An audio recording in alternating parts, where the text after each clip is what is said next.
Hello everyone, welcome to our YouTube channel. तो आज हम ब्लॉकचेन के बेसिक्स के बारे में जानेंगे कि ब्लॉकचेन क्या चीज़ होती है। तो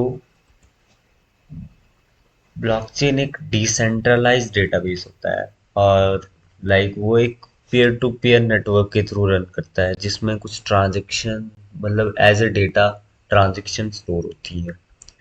तो इसको हम एक इलस्ट्रेशन में एक नॉर्मल एग्जांपल के थ्रू समझते हैं। एक सेंट्रलाइज्ड डेटाबेस को हम सेंट्रलाइज्ड क्यों बोलते हैं?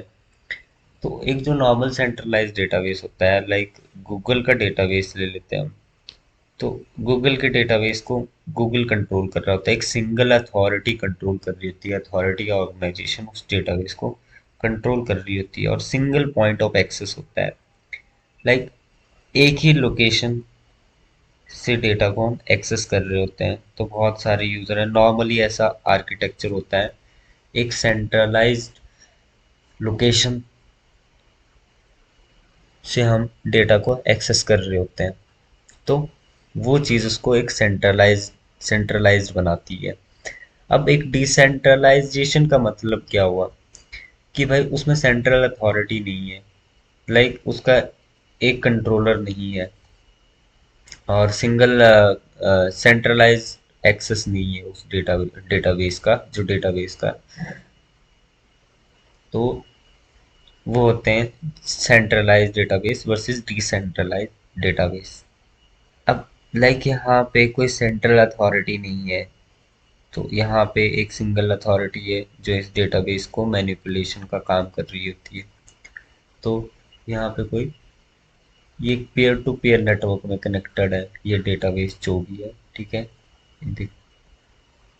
लाइक ये डेटाबेस इस पीयर टू पीयर नेटवर्क के थ्रू कनेक्टेड है और यहाँ पे जो भी मैनिपुलेशन होगी वो इसमें कुछ एल्गोरिथम या कंसेंसस मैकेनिज्म होते हैं जिनके थ्रू यहाँ पे मैनिपुलेशन हो रही होती है। यहाँ पे कोई सेंट्रलाइज्ड अथॉरिटी काम नहीं कर रही होती है।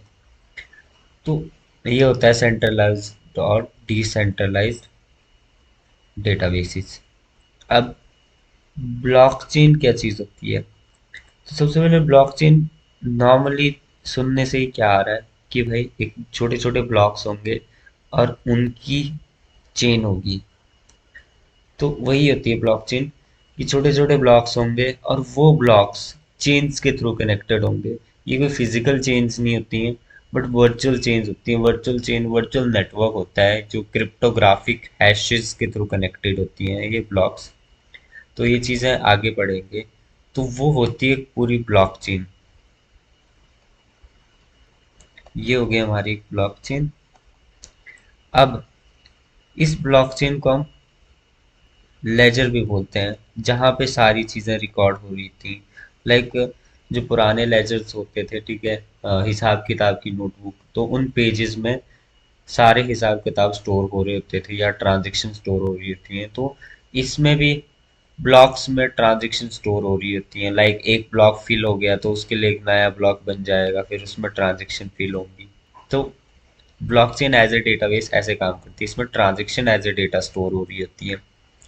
तो अब ये जो पीयर टू पीयर नेटवर्क या डिस्ट्रीब्यूटेड या डिसेंट्रलाइज नेटवर्क होता है, उसमें ब्लॉकचेन की कॉपीज डिस्ट्रीब्यूटेड होती हैं हर एक पेयर को। यहाँ पे भी कोई एक पेयर होगा, यहाँ पे भी कोई एक पेयर होगा, यहाँ पे भी कोई पेयर होगा, यहाँ पे भी कोई पेयर होगा।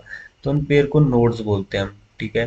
तो एक नोड्स जो नोड्स होते हैं वो एक नेटवर्क में कनेक्टेड होते हैं और उनके पास ब्लॉकचेन की कॉपी होती है।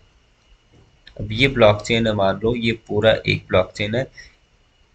अब हर एक के पास ब्लॉकचेन की सेम कॉपी होगी। ये पब्लिक ब्लॉकचेन की बात कर रहा हूँ मैं, पब्लिक या किसी ब्लॉकचेन की बात करें।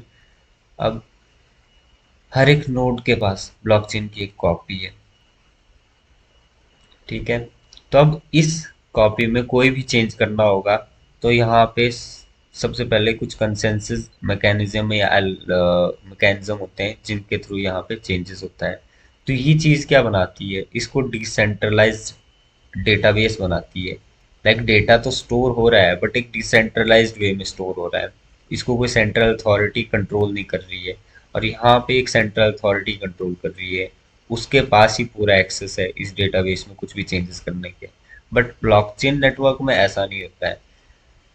अब ब्लॉकचेन सिंगली इसको एक डिसेंट्रलाइज नहीं बोल सकते हैं, बट वो एक पीयर टू पीयर नेटवर्क में कनेक्टेड होता है, इसलिए हम उसको डिसेंट्रलाइज डेटाबेस बोलते हैं। बहुत ज़्यादा मैसअप हो गया। तो ये होती है ब्लॉकचेन।